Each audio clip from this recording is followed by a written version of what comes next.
afternoon, good evening, ladies and gentlemen. Welcome to Mind Matters podcast, and we have been walking a journey with you of mental health awareness. We started with what is mental health. We unmasked the men's mental health, depression, and today we are having episode 5 that is understanding and analyzing suicide. And I don't do this show alone because I have a couple of people who usually help us to create this awareness. And on my right hand is Dr. McKenna, a clinical psychologist at Akadore Clinic. Also we have Shalin Kenza, youth leader and mental health advocate. Denzel Kiplop, a student and also a mental awareness champion. So to start, we are going to understand what is suicide. Then we continue from there. Daktari, tuanze na wewe. Suicide, to me, suicide ni kama people think suicide is a solution to their problems. The suicide thoughts, it's a way that people think it's a solution of their problems. So they decide to take their life. Yeah, the suicidal thoughts. Yeah, the thoughts. Yeah. Yes, Shalin. Suicide is the act of taking your life, or not only physically but mentally or like spiritually. Like physically, but up here you're already dead, like you're not existing anymore. When you conduct, how you carry yourself, how you do things, you're not here, okay? Off already. Now. Yeah. For me, suicide is trying to take your life due to maybe challenges or maybe pressure. Yes. So suicide is just simple. Taking your own life. You can either use whatever means, provided you have taken your own life, and this is a monster that is ailing in our society. And as we continue to create this awareness, we will analyze these things, and at least at the end of the episode we'll have solutions. And these kuna those red flags ambazo zinakuonyesha huyu mtu yenyewe ataka commit suicide. So like talking about death, me, I want to die, I feel hopeless, I'm alone, people don't understand me, such kind of things and such kind of words from somebody's mouth, hizo zinakuambia kwamba huyu mtu amechoka na maisha, hataki kuishi tena. Hizo ni vitu ambazo zinachangia, causes ambazo zinachangia mtu afikirie kujitoa uhai. Yeah, kuna so many causes, biologically, physically, environmental. Ziko so many. Consider that. So we were talking about science first. Science. Yeah. The science, let me say, the science unaweza jua huyu mtu maybe akona that suicidal thoughts. Unaweza pata mtu anajiisolate sana. Alafu at most anafikiria akona hizo evil thoughts. Hata akikuona wewe anafeel kama you are not there for helping. No. Anafeel restless, anafeel ako very low, so lonely, ako very sad. Hata kuna mwingine hata hawezi kuwa sad. Saa zingine anaweza kuwa joyful, yes. Anaonekana ako normal but inside anaumia. Yeah, so it's different pia. Sometimes people may not have the signs because it's not premeditated. Inakuwaga maybe it's impulsiveness. Maybe something may happen and then I may take that impulsive step of taking his or her life. So yeah, and also inaweza kuwa negative or positive, because sometimes maybe someone, a friend or someone who is going a very stressful period, and then all of a sudden ako sawa, ako full of life, that's one of the easier signs. And it's hard to like see, just change your behavior. No, hakuna venye mimi jana nilikuwa so sad alafu leo niko happy, alafu utaanza kuona nataka kujua, you'll think maybe I'm a breakthrough the issue ilikuwa namsumbua, now ndo maana sasa yako happy. You won't think maybe yako happy hivi juu anajua very soon ako about kuji off, unaona. And also pia it's tuseme tu it's hard yani kujua hizo signs, because unaweza compare hizo signs, it's zinaka signs of someone who is doing better, especially if they were battling something, na sometimes azionekani kabisa because it's ni kitu tu wamefanya at once, wamefikiria tu, it's impulsive decisions that they make. Okay, they may be confusing sometimes because pia kujua mtu anataka kujua ama kujinyonga ama but I think hizo most ni hizo talking about death sana. Yeah. Hizo impulsive, hizo risky behavior. So kuna vile tu mtu huyu mtu ameruka barabara vibaya. Unaweza sikia tu mtu amesema mimi nitajua ama mimi nitaondokea. Nikiweza ruka hapa hivi naweza uwia kweli. Nina kwa balcony huko juu, kwa rooftop. So inamaanisha mtu amekuwa kibato with something ama pia also there's people who don't know how to manage their anger. Mtu anaweza kasirishwa tu na kitu anything ama tu akue tu obsessed na kitu akasirike, so I decide leo anajihang, things like that. Pia mnaweza kosana na mtu ama some hurtful words ama triggers zina trigger sana mtu kujua pia. Also according to statistics,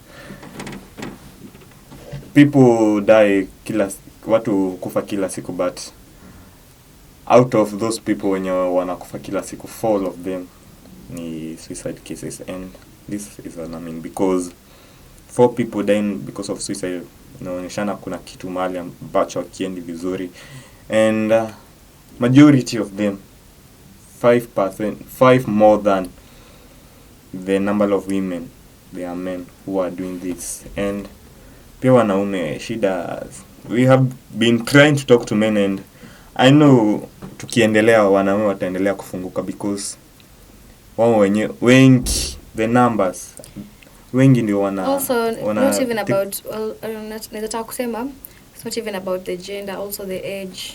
Younger people also younger people are taking their lives, and it's something that it's common squeezy. Kuna hata challenges for that, and it's so sad. Kuna challenge inaitwa the lip chap theory, you know that achana na lipstick, so kuna ile anivia ile chapstick ile kama ile ya Kaluma ile ya nani, so una buy and then unatumia ile siku. Sasa that's your challenge ni siku yako itaisha, ni siku unaji off. So like si unajipaka, si unatumia, ni kama kukuwa na mafuta umebuy, umesema hii kiisha ndio siku nitaji off. So the chapstick challenge, it they buy it alafu unatumia siku itaisha, na pia wewe ndio unaji najimalizia. So tunaona sometimes pia the internet can influence things like that, because you know also whatever we consume on the internet, whatever you feed your brain and your soul, it becomes you, it becomes a part of you. Yeah, so vitu kama hizo unaenda kuona na unapitia, so ni kama venye tuseme when you feed yourself hopeful content, now you're going through something hard, at least you find hope in that. But ukienda kufeed hiyo content yenye watu wako helpless ama hopeless kama wewe, utaanza kuona bidii hii challenge inakaa cool, start doing things like that, badala utafute like real help, start seeing kama that's the right way. I didn't know about that, but it exists. Hiyo ni mbaya sana, but even unajua majority ama tukikuwa wadogo tulikuwa tunasikia mtu amekufa, kumbe ni shosho fulani, huka fulani, mtu mzee fulani, but nowadays especially death, squeeze hata ijui age, ijui gender. And it's so sad because watu wengine, okay, I'm not trying to like kuiloa your the seriousness of suicide, but some do it for views. I've seen you just kill yourself because of views. You haven't seen people doing risky challenges zenye unajua tu hii one step mistake amekufa, hata it's not even survival anymore, like si kitu unaweza survive on. So sometimes there's seriousness in it, but attention. The people have normalized it with bias. Imefika to a point where people, they don't value life, and yeah, it's sad because especially young people, young people tunafaa kuwa na the zeal to live. We're not supposed to live life like we have tomorrow. Unajua, I think whatever, but as young people tunafaa tukue tunajichunga more because we have a life to live. We have a lot to accomplish, a lot to do. Yeah, tuko na a lot ahead mbele yetu. Unaona, as long as hujazeeka, there's hope for you to become whatever you want to. Yeah. Also before we give a term daktari, you know you are not the owner of your own life, because there's that being mwenye kupatia your life. As Christian, we believe God is the author of our life, and taking away your life So inafanya ni kama unafanya kazi yake ndiye akona ruhusa. Ni kama ni sin tu. It's a sin, you're committing a sin. For me, I won't speak from a spiritual point. I'll speak for those who maybe don't believe in that. Na si mbaya, you're your owner of your life. Life ni yako. No one is the owner of your life. Let me tell you something. Kisema life ni yako leo, according to the laws of the land, that is Kenya. If you try to commit suicide na usikufe, my friend, utaenda jail. Do you know? Yeah. I think kuna reason why. You end up in prison because kuna reason why. But at the end of the day, it's your life. But there's a reason why it's passed as a law ukijua. There's reason. I don't know the reason behind it, but I think there's a because kuna hiyo trauma, you've caused people. Unajua it's kind of like murder, but to yourself. Unajua this is I'm not trying to defend them, but you know maisha, if you are killed, if kama kuna murder case, so mwenye amekuua si anafunguliwa charges, and majority and those according to cases is according to evidence provided, ukipatikana na murder case, the shortest unaweza serve in prison is life imprisonment. And also kujua pia is a crime. Yeah, it's considered as a crime kabisa, kwa sababu you take your own life and something of that sort. And going forward will help people to know ama ujue ya kwamba maisha ni muhimu sana, because ni ujue unaona ya kwamba maisha si muhimu, and you have a future to live, you have responsibility. Also people they kill themselves because they fear responsibility. Kama ni mzazi, kama ni baba, anaona I can't provide food, I can't provide necessity for my family, so I rather nitoke niache kufanya watu wateseke na mimi mwenyewe ndio nafaa kuprovide, alafu si provide, yani sifanye hiyo responsibility, so anatoka anajua. So inamaanisha pia anahepa. Kuna different causes, but inakosiwa na vitu mingi. For me, let me speak about the youth, because ni kitu nime experience tu jana. Kuna one of the guy alini text akaniambia hi Makena, nikamwambia hi, akaniambia the next message akaniambia very long one, ukipatana na sister zangu na ndugu zangu waambie hata kama nitakufa nilikufa nikijaribu. Hakuna ile pressure ya kuomoka, guys say kuomoka.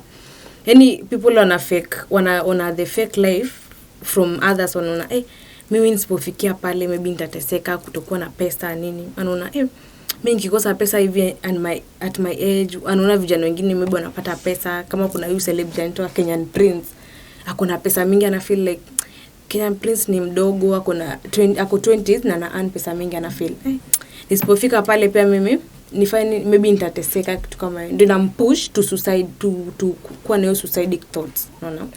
financial pressure. Financial pressure. Na kuna wengine pia iko kwa damu. You can't deny that because iko kwa damu. Yani mtu from generation to generation lazima kwa every some cases lazima kulikuwa na mtu alijua nini. Sasa hiyo damu pia inafuata. Unaona? People don't believe, but I myself believe huwa inafuata. I think we can attack it by spiritual dimension up. We blink the tie. Also, those are some of the causes ambazo pia kuna family. You haven't talked about environmental. You know, sometimes the environment can pressure us mentally, because at the end of the day, suicide is a thought. Starts as a thought. Tuachane na impulsive. Sindio, of which hizo thoughts zimekosana na certain mental illness, you see. So for environmental, like people around you can cause it. Unaona, maybe you're going through bullying at school, unafika mali umefika mwisho, you feel I've had enough, so you try to escape from that environment na uwezi, unaona you've seen that movie yenye mtu ameishi miaka yake yote like haizi kufa. Unajua sasa ukipewa inaitwa je, sasa ukipewa unatanga je power yenye ukufi to live long. Yeah, see to live long, immortal. Sasa ukiwa immortal unajua utachoka ku live at one point, utatry kuji off you've done it all, utachoka, unaona. So you'll try to escape environment. So for environment unaweza picha situation, unaona siwezi toka kwa situation, the only thing kufanya nini. So you've heard of cases watu wanajua shule, maybe anabuliwa kwa shule, anaona sasa mzazi wangu azinitoa huku, amepoa akina homa na mboni attention anataka nini. So unaona the only way basi kuondokea environment nini, sini kuji off, maybe toxic work, maybe I don't know about the military, but me wana imagine uko situation yenye uko you battling wars nini unafanya aje sa next. Unaona tu this is enough, I've had enough of this. Pia kuna past stories yenye mtu maybe through those traumas mtu alipitia certain time akona. I had a friend of mine amkufa tu juzi, alikuwa sodomized kitambo, but ni kitu imeshinda imemsumbua for so long. Yaani amebattle, community imuelewi, the family, friends, wote wanamjudge, wanasema maybe alifanya hivyo for money, like unaona. Na alikuwa campus, you see, ni mtu mwenye amekufa with 27 years, very young. Like amefeel any ana ye hope tena kama anaweza sasa. Jua kitoka huku nje watu wana feel ukijana alifanya hii na hii juu ya pesa ama juu. So people na si kitu alitaka. He is feeling like ana feel lonely. Misjudged. Yeah, feel misjudged. I think the society is so ignorant. Kweli. Watu wako sorry to say that, but some people are just willingly stupid. They're just not willing to take time and expand their minds, because sometimes kuna vitu zingine take time to educate your empty debe. Because mbona uanze kusema sodomized case ni kama hiyo case unapata mtu amereport alafu mtu anaanza kuuliza alikuwa amevaje. So some cases like that, so you know, it can happen to you. What to do, people there's this notion about people, no, unajua ukiambia mtu kitu unafaa upate ule msemo mwenye he'll just listen, hata kama hata provide solution, just listen, hata hata kunini inaitwa hata kujudge. Kupata watu kama usa the countless, unaona. Huwezi sema ati unaweza kuja juu. For me I can listen kwa sababu maybe tuseme mimi ni daktari, but for mtu kama Denzel ako shule, si ndio? Like kuna watu maybe wamwamini aseme sisi sikia sema unaona sasa Denzel unaweza kusikia, lakini let me say for example Denzel na wewe ukuje umueleze hiyo sodo umeweza kwambia bro hebu chanuka, unaona, nakwambia bro chanuka, kama ulimake pesa wachana kukimbia ukisema unaona. Lakini kama ukumeza ati kama ukupewa pesa cha kusema hii story board watu watakuwa na mnyonge hivyo, unajua sasa una feel unaiweka kwa roho, unasema nimeambia Denzel lakini hajanisaidia. Okay, the other causes I think poverty pia inaweza changia sana mtu kujua. Sinaweza tu tunasema financial. Usike poverty in food. Because I know people with lakini si everyone ako poor hata atakimbilia society. Financial constraints. Okay. Okay guys, we are going for a short commercial break, then we'll be right back here. Stay tuned. To measure up I gotta work a little harder. It's the human condition. I do it all to make it perfect for the picture. Pretty smile, let me find the perfect filter. If they believe it, maybe I'll believe it with them. That's the human condition. And if I'm really being honest, every day I struggle with the promise that all I am is all you ever wanted, ever wanted. Lord help me, I'm so tired of pretending I can hold it together when I know that I can't. Lord show me I don't have to be worthy, it's because of your mercy.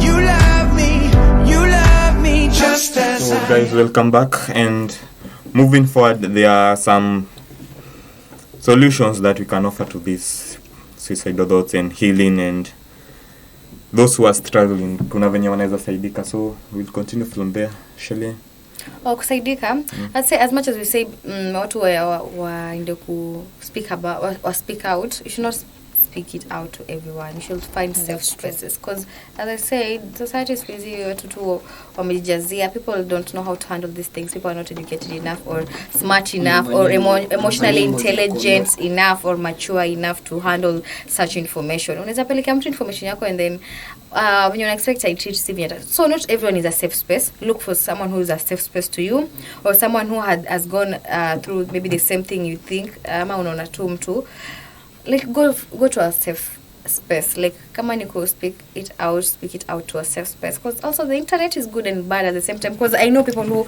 wame speak out kwa internet and wamepata help, and through speaking out wamekuwa better, unaona. But also kuna critics, kuna advantages za ku speak out like to hiyo kwa internet. So I think unafaa kutafuta true safe space mali unaweza enda kuongea bila kuwa judged, yeah. And also I think pia hiyo some of the safe spaces ni kuna hizo hotlines where people you can Red text Cross, them, yeah. Kuna hizo kuna zinaitwa hotlines where hotlines. they have text, and then you can text them and talk to them hivyo, yeah. So not everyone is your safe space. Look for a safe space. It's not about speaking out, it's about finding a safe space to like vent it out. So also to work on what you are saying, you can also listen to people's story, because sometimes you may think you are on a suffer, you are at your end, but ukisikiza story ya mtu na place yako sahi ame overcome, alikuwa na hizo thoughts ame overcome na sahi ako better, and the situation yenye ilikuwa imempeleka pale maybe ilikuwa worse more than yours. So ukisikiza ule mtu, ukisikiza story yake na sahi ukiangalia mahali yako unapata huyo mtu ali overcome. So you are not alone in this. People, kuna watu pia wamepitia pale na hawakujua wali overcome those thoughts, and they are well now. To me, you can say talk to someone at least, alafu pia tafuta professional support. Yeah. Profession I think inaweza saidia, because huyo mtu ako profession about kitu unataka, unaona. Lakini usikimbilie tena everyone, kama vile Shalina amesema, you can't talk to anyone. Alafu pia naweza sema pia avoid isolation. Kuja isolate haileti solution, any of the solutions, unaona. Mimi nikijifungia kwa nyumba, no one will know niko na shida. Yeah. At least una avoid kuwa peke yako, Friend company. Yeah, that's true. Alafu tena kuna ile self-care strategies. Niko na shida, fanya exercise. Kuna hizi vitu napenda, you know, Hobbies. Yeah, hobbies. Kama unapenda kusikiliza music like Dr. Makena here, ukikasirika kama ukiwa na those evil thoughts, kuna a certain song ina speak about, na raise your, yeah, ina feel, na raise your spirit kama ilikuwa chini low, una feel kumbe I'm not alone in this space. Okay. Yeah, tukaizo. Also you can write your problems on a piece of paper, now you burn. Also pia kwa watu, if you can't help somebody, amekuja amekwambia niko na shida, just give his or her a living a chance to speak. Wacha aongee mtoke, because once open up imetoka kwako, because isha toka kwako, that's a way of healing. Once lakini unajua tumeongelea much about people going to people, but at the end of the day, who do we have? Ourselves. Yeah. Can you talk so? Okay. Yeah, at the end of the day, we have ourselves. Yeah. So we should also learn to run back to ourselves. Within us, we have a higher self ndani yetu. Everyone akona higher self ndani yetu. Kuna vitu unaweza fanya umefanya impulsively, but ukika chini wewe mwenyewe ukifikiria unapata but that was so stupid. Unaona hiyo kitu umekwambia that was so stupid, that was your higher self. So we should learn to connect with our inner self, be intimate with yourself. Unaona, with everything we do, at the end of the day, you have yourself also. So check in with yourself, ask yourself, romanticize life. Maisha ni tamu if you look at it in a positive way. Life is good at the end of the day. So you should also go back to yourself, meditate, think about it. Sijui kama huwa mnajifikiria in that level. Me, I think when kianza ku meditate or I just start feel by so understanding nice. yourself. Yeah, study your patterns. Vitu zinaweza affect your affect your mind, vitu kaizo. Yeah, me always say is loving yourself is beyond material things. It's beyond taking yourself for outings or buying yourself gifts ama kujispoil. Loving yourself comes from kujifikiria vizuri, thinking positively of yourself, affirmations. So we always like told to. Okay, guys, there are many cases that are rising in Kenya of suicide, and we can eradicate this, and we can find help from professionals. And when we talk about it, tunaweza reduce these cases. And before we wrap it up, then we'll be having our final remarks. Tanzania Denzel, then call it an episode. For me, I'd like to advise those people who are facing suicidal thoughts. Okay. They should know that they are not alone. You're not alone in this. Not that way. Not alone in which way. That you can find support from other people, from relatives, but know who to vent to. It's not just about talking to someone. Know who you are talking to. Yeah. Charlene. I mean, I'll just say the same on. I'll just talk about you connecting with yourself, to stay grounded, be there for yourself, checking with yourself. Because at the end of the day, you have yourself peke yake, si ndio? You alone. Yeah, so it's not worth it. Yeah. And it's not bad to be vulnerable too. To me, connect with us. Posters zetu ziko kila mahali, ziko everywhere. Hapo utapata namba za simu, our accounts. Usiteseke, we are here for you. So guys, we have come to the end of our episode. So continue subscribing, continue sharing, and if you have a problem, speak out, get help. You are important. You are not alone in this journey, and life is so precious. Don't take your own life. Until then, see you.